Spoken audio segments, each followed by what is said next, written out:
They had been hunting him now 3 weeks, and where in all Chicago a junkie stud poker dealer might be hiding out this season of thunderous winds, precinct captains might inquire, because the ward super had to know. Yet no matter how many finks had come in on her, all Sophie had told him was that she didn't know. Would she have told him had she really known?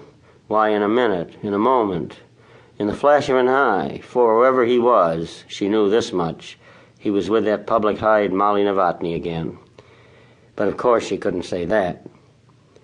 Now a tangled black aerial wire dangled aslant her window, fly-specked in summer. Sometimes, even when there was no wind, the wire tapped, just to annoy her.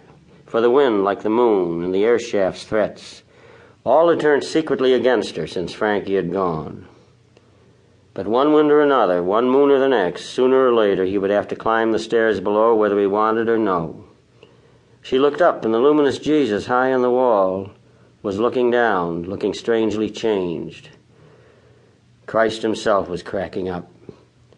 So propelling herself by the wheels of her chair to catch the last of the fast-dying light, she ran over a fragment of a dish, a token of the dish-smashing fit that had seized her the last night he'd come home.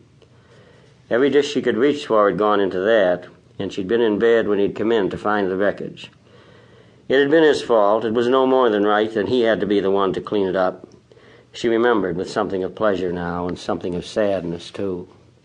She had wakened to see him crawling, trying to pick up the dishes in his stocking feet without making a sound, and she'd watched him just as soundlessly, lest he get to his feet in shame, to let him think she hadn't seen, until he'd climb into bed, thinking he'd gotten away with something again.